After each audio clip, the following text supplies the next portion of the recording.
सो hi everyone, आज एक और क्रिप्टो की वीडियोस में जहां स्ट्रैटेजी की वीडियो और ये वो वीडियो है जो होल्ड विद प्रियांक की वीडियो है। और स्पेशली जो इनकी स्ट्रैटेजी है वो बहुत आसान है सर, जो मैंने देखा आपने मुझे बताया। और स्पेशली फॉर बिगिनर, अगर उनको समझ नहीं आता है, बहुत सारे इंडिकेटर लग जाते हैं, है ना, बहुत सारी चीज़ें लाइक लोग यूज़ करते हैं, फिर वो बहुत मेसअप हो जाता है। तो इन्होंने जो स्ट्रैटेजी बताई है मुझे लगा कि बहुत ही बेस्ट स्ट्रैटेजी है। And thank you so much for coming sir, कि आप स्पेशली आए और आप इस वीडियो को आप कंप्लीट करेंगे। Thank you so much sir. पहले तो मैं बता दूं कि अधिकतर लोगों का यही रहता है कि किसी तरह से आपके साथ कोई वीडियो बनाने का मौका मिल जाए और आप बहुत ही काइंड है जिन्होंने मुझे सीधा बोला कि आओ प्रियांक यार बनाते हैं। मेरे रीजन है ना सर, आपके पास जो नॉलेज है, जो स्ट्रैटेजी है, वो लोगों तक जाएगा, ज्यादा से ज्यादा तो स्प्रेड होगा, लोगों का भला होगा। बिल्कुल सर, वही करने आए हैं सर। बिल्कुल सर, मेरा कोशिश यही रहता है कि मैं ज़्यादा से ज़्यादा चीज़ें लोगों तक पहुंचा सकूं और इसी पर्पज से यूट्यूब पे भी काम कर ही रहा हूँ। Great sir. आज का सर कंसेप्ट क्या रहने वाला है कि ज़्यादातर जब लोग शुरुआत कर रहे होते हैं ट्रेडिंग में, तो होता क्या है कि हमारे अंदर ना एक कॉन्फिडेंस नहीं आता। कई बार हम बहुत सारी स्ट्रेटजी ट्राई करते हैं, बहुत सारे तरीके सीखने की कोशिश करते हैं, support, resistance, trend line, patterns, indicators, और फिर हम कंफ्यूज होते चले जाते हैं कि कौन से तरीके से हमें कंसिस्टेंट प्रॉफिटेबिलिटी की तरफ आगे बढ़ा जा सकता है। अब समस्या यहाँ पे ये आ जाती है कि प्रॉफिटेबिलिटी तो बाद की बात है, लेकिन ये जो कंफ्यूजन दिमाग में है कि तरीका कौन सा यूज करें, वो आदमी की साइकोलॉजी को खराब कर देता है।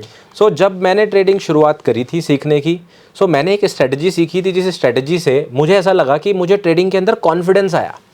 तो मैं इस स्ट्रेटजी को इसलिए पसंद करता हूँ कि जब कोई एक नया आदमी शुरू कर रहा है कि मुझे टेक्निकल एनालिसिस सीखना है, तो उसको वो जो कॉन्फिडेंस पाना है कि मैं ट्रेडिंग कर सकता हूँ, उसके लिए मेरे पास ये सबसे बेहतरीन स्ट्रेटजी है जो हम डिस्कस करने वाले हैं। Great sir. तो लाइक बेसिकली इंडिकेटर, सारी चीजें, साइकोलॉजी, आज आपको सब कुछ सीखने को मिलेगा। तो मैं कहूँगा पूरा वीडियो जरूर देखिएगा। तो दोस्तों, अभी तक आपने अपना अकाउंट ओपन नहीं कराया है तो one of the best platform है CoinDCX, क्योंकि FIU सर्टिफाइड प्लेटफॉर्म है। और अच्छी बात देखो यार, इसमें ये आती है कि आपको अगर KYC प्रोसेस के थ्रू इंडियन गवर्नमेंट के एफिलिएटेड प्लेटफॉर्म के थ्रू ट्रेड करोगे तो कोई प्रॉब्लम नहीं है। और वैसे भी क्रिप्टो इंडिया में इतना ज़्यादा पॉपुलैरिटी लेता जा रहा है, तो अकाउंट ओपनिंग बहुत ज़रूरी है। अकाउंट होना चाहिए ट्रेड करने के लिए। तो अगर नहीं है तो नीचे डिस्क्रिप्शन में CoinDCX का लिंक डाल दूंगा और कमेंट में भी पिन है, जाके अपना अकाउंट ओपन कर सकते हैं। सो सर, आज की वीडियो में हम लोग इस स्ट्रेटजी को भी समझेंगे, क्या क्या इंडिकेटर्स के अंदर यूज करेंगे वो भी समझेंगे, और उससे पहले एक साइकोलॉजी को भी समझेंगे। तीनों चीजों को कवर करेंगे जिससे कि जो भी कोई देख रहा है एक ही वीडियो में सब कुछ लेकर जाए, कुछ बचे ना। ठीक है सर। तो सबसे पहला चीज है कि हम लोग क्या यूज करेंगे इसमें। एक इंडिकेटर हम लोग इसके अंदर यूज करने वाले हैं। वो इंडिकेटर क्या है? वो इंडिकेटर है सर EMA, जिसको हम लोग बोलते हैं एक्सपोनेंशियल मूविंग एवरेज। ठीक है सर। तो इसको मैं थोड़ा सा एक बार समझा देता हूँ, अगर कोई पहली बार देख रहा है। सो जैसे हम लोग एवरेज कैसे निकालते हैं, मान लीजिए एक क्लास में 50 बच्चे हैं, उनके मार्क्स आए, सबके मार्क्स को ऐड करके डिवाइड कर देते हैं। उसी तरह से मान लीजिए आपको निकालना है कि ये इतनी सारी कैंडल स्टिक का एवरेज प्राइस क्या है। तो आप क्या करेंगे, सबका क्लोजिंग प्राइस ले लेंगे, उनको जोड़ देंगे और डिवाइड कर देंगे जितने नंबर ऑफ कैंडल से। तो बहुत आसान है एवरेज निकालना। ठीक है सर। तो अब ट्रेडिंग के अंदर क्या होता है, ये कैंडल स्टिक्स लगातार चलती रहती हैं, राइट सर। जैसे ही ये कैंडल स्टिक कंप्लीट होगी तो हमारे पास एक नई कैंडल स्टिक आ जाएगी, तो हम पीछे से एक कैंडल स्टिक हटा देंगे, फिर अगली आ जाएगी तो हम पीछे से एक और कैंडल स्टिक हटा देंगे। तो इसको क्या देख रहे हैं हम कि एवरेज को ना हम लगातार काउंट करते हुए चल रहे हैं, मूव कर रहा है एवरेज, इसलिए हम इसको बोलते हैं मूविंग एवरेज। ठीक है सर। अब एवरेज सीन क्या होता है कि किसी भी चीज को हम क्या बोलते हैं कि भाई आप पढ़ाई में एवरेज हैं, अबव एवरेज हैं या बिलो एवरेज हैं। किसी भी स्किल में आप एवरेज हैं, अबव एवरेज हैं, बिलो एवरेज हैं। तो एवरेज का रोल बहुत होता है मैथमेटिक्स में।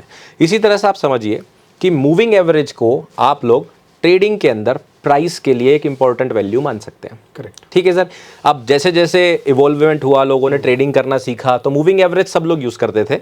कुछ लोगों ने बोला कि नहीं, इसमें एक दिक्कत है कि मान लीजिए हम इतने हिस्से का एवरेज निकाल रहे हैं, तो हम इसको भी इतनी वैल्यू दे रहे हैं जितनी इसको दे रहे हैं। तो फिर हुआ कि नहीं, मुझे तो ऐसा कोई तरीका चाहिए कि मैं इस हिस्से को ज्यादा वैल्यू दूं और इस हिस्से को कम वैल्यू दूं। तो हमने अपना एक्सपोनेंशियल फॉर्मूला लगा दिया e⁻x वाला, जो कंपाउंडिंग में हम लोग देखते हैं, ये वाला। तो इसके अंदर ये वाली वैल्यू ज्यादा आ जाती है और ये वाली वैल्यू कम आ जाती है। सिंपल लाइक भाषा में समझे तो जो रीसेंट कैंडल है उसका वेटेड ज्यादा है एज कंपेयर। जैसे अगर 9 EMA है तो लास्ट वाले का सबसे नौवा जो कैंडल लास्ट में सबसे कम वेटेड है। Right sir. करेक्ट सर, बिल्कुल ऐसा ही है। तो उस तरह से एक्सपोनेंशियल का फॉर्मूला लगा दिया गया मूविंग एवरेज में, और ये हो गया EMA। ठीक है सर। अब दूसरा क्वेश्चन मन में आएगा, कितने कैंडल स्टिक्स का मूविंग एवरेज हम लोग लेने वाले हैं? तो हम लोग लेंगे यहाँ पर 21। जी। ठीक है सर, मतलब कि 21 कैंडलस्टिक का एवरेज हम लोग यहाँ पर यूज करेंगे। तो जो इंडिकेटर हम लोग यूज करेंगे वो करेंगे EMA 21। क्लियर हो गया? अब सबको समझ में आ गया होगा कि इंडिकेटर क्या है। सर एक्चुअली मैं इतना समझाना जरूरी इसलिए समझता हूँ, कायदे से तो मैं आपको सीधा EMA समझा सकता था। उसका रीजन क्या है कि इंडिकेटर सिर्फ इंडिकेट करता है, इंडिकेटर कभी आपको ये नहीं बताता कि बाई करना है कि सेल करना है, राइट? तो इंडिकेटर को समझना सबसे ज्यादा जरूरी होता है। अगर आपको ये नहीं पता कि इंडिकेटर क्या करता है तो आप उसका यूज सही से नहीं कर पाएंगे। ठीक है सर। अब EMA की एक खास बात होती है, इसको हम लोग बोलते हैं डायनामिक, यानी कि चलता फिरता सपोर्ट रेजिस्टेंस। करेक्ट है। ठीक है सर। तो हम इसको बोलते हैं डायनामिक सपोर्ट रेजिस्टेंस, कि अगर आपको चार्ट पे नहीं पता कि मुझे ये वाला हाई मार्क करना है, कि ये वाला लो मार्क करना है, कि ये वाला हाई मार्क करना है सपोर्ट रेजिस्टेंस के लिए, तो आप EMA लगा लीजिए और आपको चलता फिरता सपोर्ट रेजिस्टेंस रेडीमेड मिल जाएगा। इसको लगाना बड़ा आसान है। आप जो भी ब्रोकर यूज़ कर रहे हैं, ट्रेडिंग व्यू यूज़ कर रहे हैं, या कोई भी सॉफ्टवेयर यूज़ कर रहे हैं, आपको सिर्फ सिंपली इंडिकेटर्स के टैब में जाना है। वो आप यहाँ से जा सकते हैं और यहाँ जाके आपको EMA लिख देना है। जैसे ही आप EMA लिखेंगे तो आपके पास जो है ये आ गया मूविंग एवरेज, आपने क्लिक करके इसको लगा दिया। अब हम देखेंगे हमारे पास चार्ट में एक लाइन आ गई, यही EMA है। इसकी सेटिंग्स में जाकर हम लोग इसका जो है चेंज कर लेंगे वैल्यू को।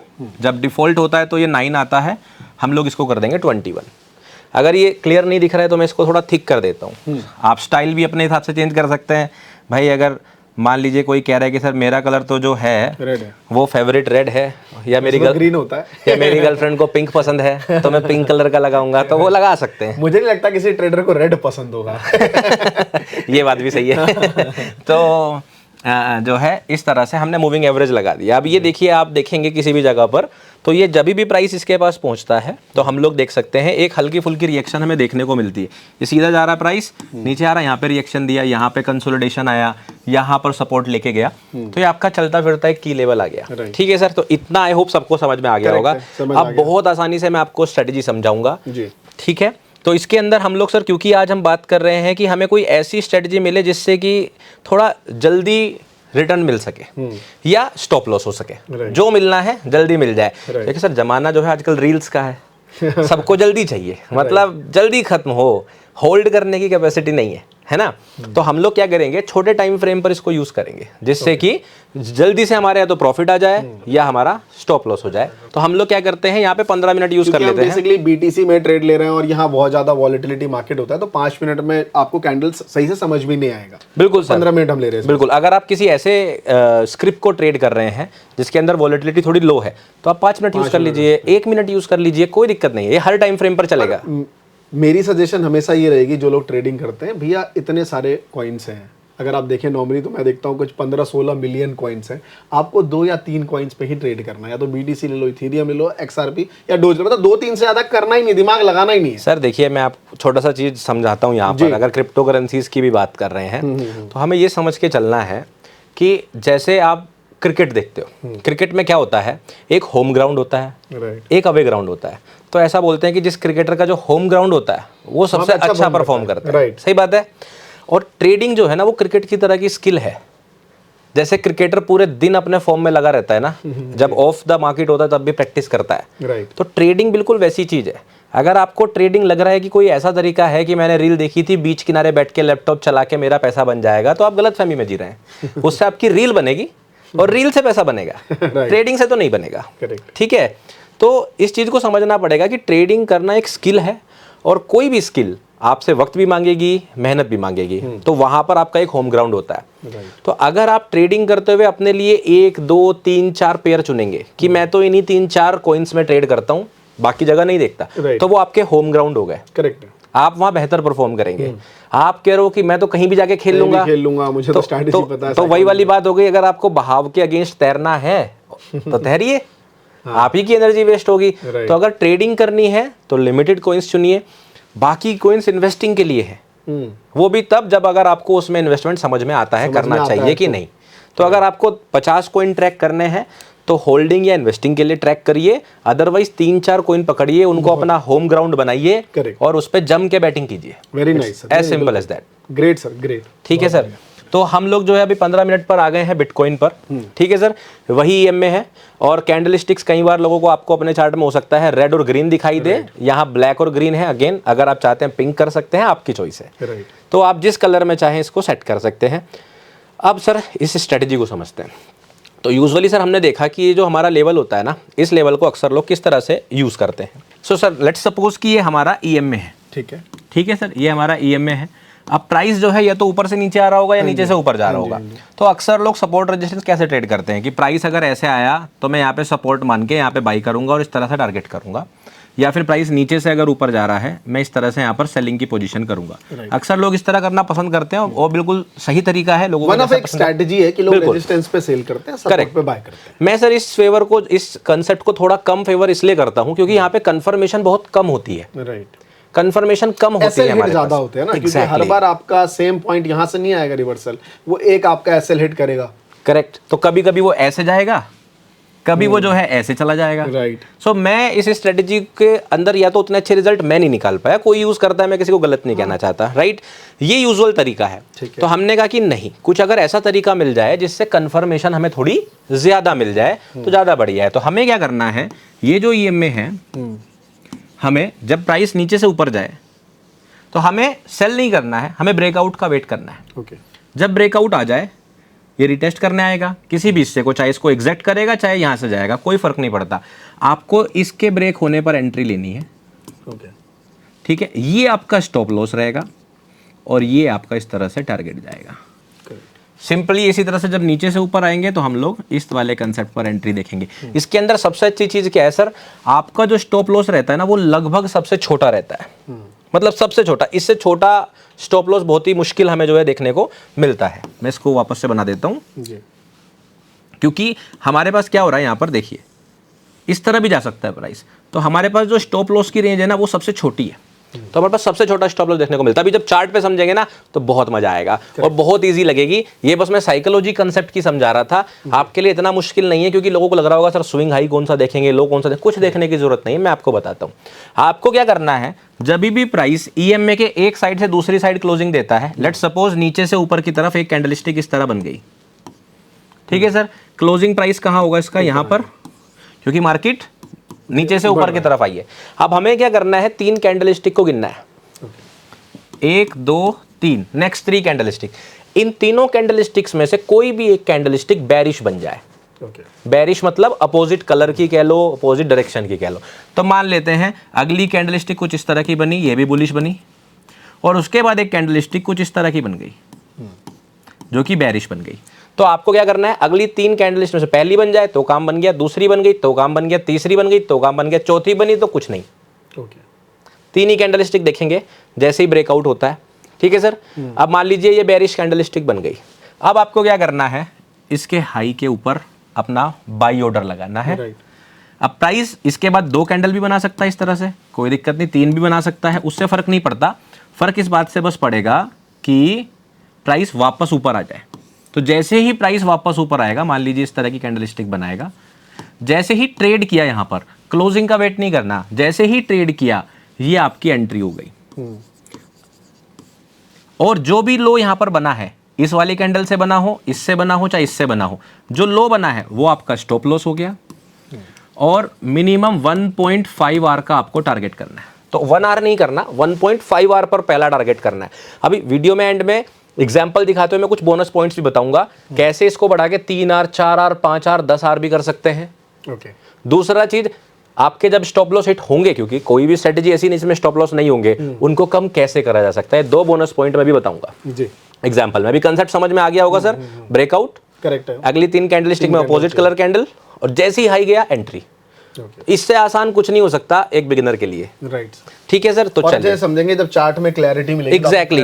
अभी आप जब एग्जांपल देखोगे तो आप कहोगे अच्छा इतना आसान है। बिल्कुल इतना ही आसान है, क्योंकि ट्रेडिंग के अंदर सर जैसा हम अभी बात भी कर रहे थे, लेस इज मोर, राइट, कम ही ज्यादा है, राइट। अगर आप बहुत ज्यादा चीजें करने की कोशिश करोगे तो शायद अपना नुकसान कर बैठोगे, करेक्ट है, ठीक है सर। तो चलिए एक एग्जांपल देखते हैं और लाइव प्राइस से देखना शुरू करेंगे सर। कुछ स्टॉप लॉस मिलेंगे, कुछ टारगेट मिलेंगे, और अच्छी बात है दोनों मिले, दोनों चीजें समझ के जाओ। तो लेटेस्ट देखते हैं प्राइस ने इसको फ्लिप कहाँ किया है। ठीक है, ये फ्लिप किया सर, ठीक है। चलिए हमें यहाँ पे अपनी एंट्री देखनी है। पहली कैंडलस्टिक जिसने जो है ऊपर की तरफ क्लोजिंग दी है, तो क्योंकि हमने ईएम में थोड़ा डार्क किया हुआ है इसलिए हमें लग रहा है ये नहीं हुआ, बट ये हो गया है। हाँ। आप देखेंगे इस वाले कैंडलस्टिक ने ऊपर क्लोज कर दिया है, करेक्ट। अब हमें 3 कैंडलस्टिक का वेट करना है। पहली कैंडलस्टिक कैसी बनी? ग्रीन ही बनी, कुछ नहीं करना। दूसरी कैंडलस्टिक कैसी बनी? ग्रीन ही बनी, कुछ नहीं करना। तीसरी कैंडलस्टिक कैसी बनी? ब्लैक या रेड के लिए? ब्लैक या रेड बनी, तो ये हमारा काम बन गया, ये आ गया। अब आपको क्या करना था, जैसे ही प्राइस इसके ऊपर आ गया एंट्री, जो भी लो बना stop loss, risk to reward अगर मैं लगाऊंगा सर तो जनता पागल हो जाएगी, कहेंगे ऐसा भी होता है क्या? देखो आपके सामने ही हो रहा है और लाइव प्राइस में हो रहा है। मैं आपको RR2 लगा के दिखाता हूं सर। हमने इसके हाई पर एंट्री लिया, करेक्ट। प्रैक्टिकली बिल्कुल एग्जैक्ट एंट्री लेना बहुत मुश्किल काम होता है, तो आप थोड़ा बहुत ऊपर लेंगे, वो कंसीडर करके चलता हूं मैं। कि मान लेते हैं आपने यहां कहीं पर एंट्री लिया, ये लीजिए थोड़ा सा ऊपर मैंने कर दिया, ठीक है सर। यहां आपने एंट्री लिया होगा, आपका स्टॉप लॉस कहां है? इस ब्लैक कैंडल से थोड़ा सा नीचे, करेक्ट। तो 1.5 आर तो आपको यहां मिल गया होगा, तो मुश्किल से आधे घंटे के अंदर आपकी ट्रेड कंप्लीट। करेक्ट। 1.5 आर आ चुका है। अब इतना तो टारगेट आपका हो गया। यहां पे फुल पोजीशन बुक ना करने की कोशिश करें, बल्कि हाफ पोजीशन या 40% या 60% करें और इसको ट्रेल करें। ट्रेल करने का तरीका क्या है? आप अब अपना स्टॉप लॉस तो कर लेंगे एंट्री पर, क्योंकि टारगेट तो हमारा यहां कहीं हो गया आराम से। अब हमने स्टॉप लॉस कर लेना है यहां पर एंट्री पर, जिससे कि हमारा अब लॉस तो नहीं हो सकता बची पोजीशन पर। और जब तक प्राइस वापस इसके नीचे क्लोज नहीं हो जाता तब तक हम इसको ट्रेल कर सकते हैं, या फिर जब आपका मन भर जाए है ना, जब आपका मन भर जाए या तो तब प्रॉफिट बुक कर लीजिए। अब कोई आदमी है, जैसे बहुत सारे मेरे सब्सक्राइबर्स हैं, वो क्या बोलते हैं कि सर हमने सेट कर रखा है पहला टारगेट 1.5 आर और दूसरा 4 आर पर निकल जाते हैं। जो 4 आर होता है निकल जाते हैं, कोई 5 आर पे निकल जाता है, किसी को होता है आदत होल्ड करने की, जिसके अंदर जो अभी रील्स का आदि नहीं हुआ है, वीडियो भी देख लेता है, ऐसी थोड़ा पेशेंस रख सकता है, वो ट्रेल करते हैं। वो बहुत बहुत लंबे टाइम तक 4-4, 5-5 घंटे तक ट्रेल करते हैं और बहुत कुछ निकाल लेते हैं। अब अगर मैं देखूं इस ट्रेड को, तो अभी फिलहाल अगर हम देखें करंट प्राइस पर, तो लगभग 7.5 आर चल रहा है सर।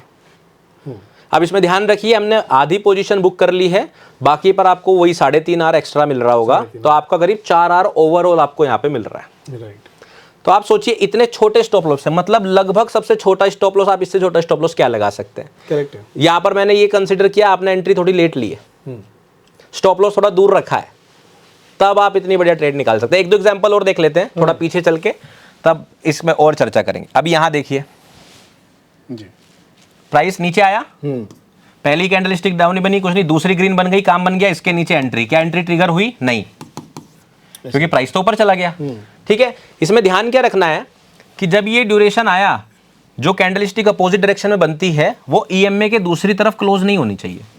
अगर वो क्लोज हो गई तो आपका सेटअप दूसरे वाला एक्टिवेट हो गया, क्योंकि जैसे ही प्राइस हमारा दूसरी साइड क्लोज हुआ तो अब हम बुलिश देखने लग जाएंगे।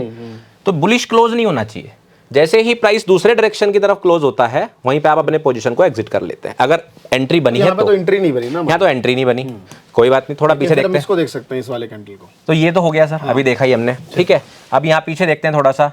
अब देखिए जैसे नीचे क्लोज हुई तो फिर से एंट्री नहीं बनी, ऊपर गया, ऊपर जाने के बाद देखिए इसके ऊपर एंट्री नहीं बनी क्योंकि इसके ऊपर प्राइस आया नहीं है। तो आप देखोगे कि ये ईएमए की ऐसी स्ट्रेटेजी है जो साइडवेज मार्केट के अंदर भी आपको पहले से ही बता देगी कि आपकी एंट्री नहीं बनी। जैसे ये क्लोजिंग ऊपर हुआ, ब्लैक बनी, अब हम इसके हाई के ऊपर एंट्री लेंगे, लेकिन प्राइस गया ही नहीं, फेल हो गई, फिर वो फेल हो गई। तो ये आपको गलत एंट्रीज देने से अवॉइड करेगी, क्योंकि इसके अंदर मैंने जो कंसेप्ट लगाया वो ऐसे ही लगाया। अब यहाँ पर देखिए जैसे ये नीचे आया, दूसरी कैंडलस्टिक बन गई, अब जैसे ही बन गई इसके नीचे हमारी एंट्री आती है सर। अब इस बीच में कितनी भी कैंडलस्टिक बने, बस क्लोज इसके ऊपर नहीं होनी चाहिए। ये हमारी एंट्री आ गई, ये हमारा स्टॉप लॉस आ गया, सही बात है। अब देखिए कितना टारगेट आपको दिया, 1.5 आर तो यहीं पे हो गया होगा, 1:3 होगा ये 1:3 से भी ज्यादा मिलेगा, लेकिन ट्रेलिंग के टाइम पे आपने होल्ड किया होगा, वापस यहाँ क्लोज हो गई, तो बाकी आधी पोजीशन पर आप ब्रेक इवन हो गए होंगे, आधी में आपने 1.5 आर निकाल लिया होगा। ठीक है सर, ये भी हमारा टारगेट हो गया। चलिए और देखते हैं, स्टॉप लॉस मिलेंगे, एक और देखते हैं थोड़ा पीछे। ये प्राइस नीचे आया, ऊपर वापस क्लोज, कोई सेटअप नहीं बना, नीचे से ऊपर गया, ये ब्लैक कैंडलस्टिक बनी, इसके हाई पे जाने से पहले मार्केट नीचे क्लोज हो गई, नहीं गया इसका हाई, अगर आप थोड़ा क्लीन खींचेंगे नहीं गया है, ये भी सेटअप नहीं बना, नीचे बनी, यहाँ पर देखिए अब यहाँ पर आपका स्टॉप लॉस हो गया होता, ये नीचे क्लोज हुई कैंडलस्टिक ग्रीन बनी, आपने अगर इसके बिल्कुल चिपका कर एंट्री लगाई है तो ये आपका स्टॉप लॉस हो जाता, राइट सर। क्योंकि दोबारा से रिवर्स में ये वापस चला गया, तो यहाँ पे आपका इस तरह के आपके स्टॉप लॉस होंगे, इनको बचाने का भी तरीका भी मैं बताने वाला हूँ, बट इस तरह से आपका स्टॉप लॉस हो गया, ठीक है सर। और एक दो देख लेते हैं सेटअप, कोई मिल जाए हमें प्रॉपर एंट्री या सेटअप का, तो हम देख लेते हैं।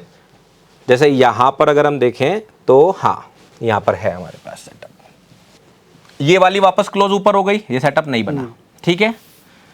ये वाला सेटअप बना है, ये नीचे से ऊपर गया है, ऊपर जाने के बाद हमारे पास ये ब्लैक कैंडलस्टिक बनी है और हमने इसके हाई पर एंट्री लिया होगा और इसके नीचे हमने अपना स्टॉप लॉस लगाया होगा, तो यहाँ पर आपका स्टॉप लॉस हो गया होगा, तो यहाँ पर हमारा स्टॉप लॉस हो गया। चलिए थोड़ा पीछे चलते हैं और देखते हैं कोई सेटअप बना है तो हमारे पास, ये देखिए इसे बीच में ले आते हैं, यहाँ पर देखते हैं, ये देखिए ये ब्रेकआउट हुआ, 1 2 ये कैंडलस्टिक आ गई, अब ये आपकी एंट्री है, इतना छोटा आपका स्टॉप लॉस है और टारगेट देखिए। इस ट्रेड में आपने कम से कम 10 आर निकाल लेने बहुत प्यार से, अगर आपने ट्रेल किया होगा तो इसको, क्योंकि कहीं पे भी मार्केट नीचे क्लोज नहीं हुई, यहां जाकर हुई है, तो ये भी आपने अगर टारगेट होल्ड किया है तो भी इस कंपैरिजन में आप देखिए कम से कम 4 से 5 आर तो हमारे निकल ही जाते हैं। तो ये इतनी आसान स्ट्रेटजी है। हाँ, काफी इजी स्ट्रेटजी है, मतलब आपको इंडिकेटर भी फैमिलियर लोग ये में लगाते ही हैं, है ना। सर सीन क्या होता है जब हम डायरेक्ट किसी इंडिकेटर को यूज करना चाहते हैं ना बाई सेल के लिए, जैसे मान लीजिए प्राइस ही आ गया, यहाँ पे हमने सेल कर दिया डायरेक्ट टेस्ट करते ही, हमने स्टॉप लॉस यहाँ लगा लिया, तो इसमें क्या हुआ ना, कंफर्मेशन हमारे पास कम हुई। लेकिन यहाँ पर ब्रेकआउट आया, पहली कंफर्मेशन, रीटेस्ट हुआ, अच्छा सेटअप, और ये ब्रेक पर हम एंट्री ले रहे हैं तो हमें डबल कंफर्मेशन मिल रही है, इसलिए इस स्ट्रेटजी के अंदर ज्यादातर लोग इस स्ट्रेटजी को यूज करना पसंद करते हैं। तो ये है स्ट्रेटजी। अब इसका बोनस पॉइंट जी, ट्रेलिंग का तो बता दिया। स्टॉप लॉस के लिए आप क्या कर सकते हैं कि आप स्टॉप हंट से बच सके, कभी कभी जो छोटी विक आपको करके चली जाती है, आप क्या कर सकते हैं, जैसे मान लीजिए ये कैंडलस्टिक आपका मेन कैंडलस्टिक है जिसमें आपने स्टॉप लॉस लगाया है, तो आप इसके लो के नीचे क्लोजिंग होने का वेट कीजिए स्टॉप लॉस के लिए। अगर आप मैनुअली देख रहे हैं, जब तक मार्केट इसके नीचे क्लोज ना हो जाए तब तक आप अपना स्टॉप लॉस होल्ड करके रखिए। अब यहां पे आपको एक दिक्कत आएगी, कभी कभी क्या होगा, जैसे मान लीजिए कैंडलस्टिक नीचे आ रही है, आप वेट कर रहे हो, ये कैंडलस्टिक ऐसी बन सकती है भाई, दूसरी साइड में अगर ये कैंडलस्टिक ऐसी बन गई तो हमारा तो बहुत लॉस हो जाएगा, इतना लंबा स्टॉप लॉस हो जाएगा। तो आपको क्या करना है, कैंडलस्टिक क्लोजिंग के बेसिस पर अपना स्टॉप लॉस लगाना है, लेकिन मैक्सिमम लेंथ जो स्टॉप लॉस की रखनी है वो इसका दुगना रखना है बस। तो होगा क्या, मान लीजिए आप 1% रिस्क लेते हो अपने पोजीशन में, तो मैक्सिमम लॉस आपका 2% का हो सकता है, इससे ज्यादा आपको होल्ड नहीं करना, क्योंकि अगर बड़ी कैंडल बन जाती है तो आपका नुकसान हो सकता है। तो आपको अपना कैंडल क्लोजिंग बेसिस पर स्टॉप लॉस यूज करना है अगर आप लाइव बैठे हुए हैं, नहीं तो कोई दिक्कत वाली बात नहीं, आपकी एक ऐसी ट्रेड आएगी 4-5 स्टॉप लॉस के बराबर कर जाएगी। तो ये बेसिकली ये है कि अगर आप बार बार एसएल, छोटा भी एसएल नहीं देना चाहते, अगर आप वहां पे चार्ट पे बैठे हुए हैं, क्लोजिंग का वेट कर रहे हैं, देख रहे हैं, तो आप एक बार को डबल, है ना, डबल का वेट कर सकते हैं, डबल तक का वेट, फिर एग्जिट मार लो, फिर एग्जिट कर लीजिए। तो इसका रीजन क्या है सर, कि इसका रीजन सिर्फ ये नहीं है कि हम वो स्टॉप फंड बचा रहे हैं। क्या होता है, जैसे हम लोग क्रिप्टो करेंसी में ट्रेड करते हैं, अभी इंडिया के अंदर क्रिप्टो करेंसीज की ट्रेडिंग थोड़ी कम है, नहीं है, तो स्प्रेड कम होता है, लिक्विडिटी कम होती है ऑर्डर बुक में। कभी कभी क्या होगा, आपने स्टॉप लॉस अगर बहुत चिपका के लगा दिया ना, जैसे बहुत ही छोटा स्टॉप लॉस है यहाँ पे, कुछ कितने पॉइंट्स का स्टॉप लॉस, बहुत ही छोटा स्टॉप लॉस है ये, तो कभी कभी स्प्रेड में ही आपका स्टॉप लॉस ट्रिगर हो जाता है। आप सोचते हैं कि प्राइस आया भी नहीं तभी भी मेरा स्टॉप लॉस हो गया, तो उसे थोड़ा सा दूरी हम करके रखेंगे। तो मैं स्टैंडर्ड टाइम फ्रेम इसका क्रिप्टो के लिए यूज करता हूँ 15 मिनट, इंडियन मार्केट्स के लिए करता हूँ 5 मिनट। रीजन, क्योंकि वहां पे विंडो सिर्फ 6 ही घंटे की होती है ट्रेड करने के लिए, तो कम टाइम में ही हमें सेटअप निकालना है। यहाँ पे क्या होता है फायदा, 24/7 मार्केट चलती है, तो 15 मिनट का टाइम फ्रेम हम लोग यूज कर सकते हैं। बाकी आप टाइम फ्रेम अपने मन से यूज करिए, आपको 1 मिनट पसंद है तो 1 मिनट करिए, 1 दिन पसंद है तो 1 दिन करिए। क्यों? क्योंकि प्राइस फ्रैक्टल होता है, हर एक स्ट्रेटजी हर टाइम फ्रेम पे चलती है। अब सोचिए सर, जैसे ये क्वेश्चन होता है ना, किस टाइम फ्रेम पर काम करेगी। अगर मैं आपसे एक चीज पूछूं, मैं आपको कुछ नहीं बता रहा हूं, मैं आपको सिर्फ इतना हिस्सा दिखाता हूं, ये मान लीजिए बॉक्स का, क्या इन कैंडल्स को देख के कोई बता सकता है कि ये किस टाइम फ्रेम की है? नहीं बता सकता। तो कोई चीज अगर इस पे काम कर रही है तो वो तो सारे टाइम फ्रेम पर काम करेगी। करेक्ट। तो इसलिए टाइम फ्रेम मैटर नहीं करता, बस डिपेंड ये करता है कि आप कितने टाइम के लिए अपने ट्रेड पोजीशन को होल्ड कर सकते हैं। आप चाहे तो 1 घंटे पर ट्राई कर लीजिए, चाहे तो 1 दिन पर कर लीजिए। बाकी स्ट्रेटजी अभी तक सर जितने भी लोगों को मैंने सिखाई है वो लोग तो बहुत खुश हैं। मैं नहीं कह सकता उन्हें प्रॉफिट हुआ लॉस, ये चीजें वैसे भी नहीं बोलनी चाहिए। मुझे नहीं पता उन्हें प्रॉफिट हुआ कि लॉस, मैं ये कह रहा हूं कि वो लोग खुश हैं। आप खुश है कि नहीं, जाके बैक टेस्ट करो और कमेंट में बताओ। Right, great sir, thank you so much sir कि आपने स्ट्रैटेजी बताई। आई होप लोगों को अच्छा लगा होगा एंड मिलते हैं फिर नेक्स्ट वीडियो में। Thank you so much everyone.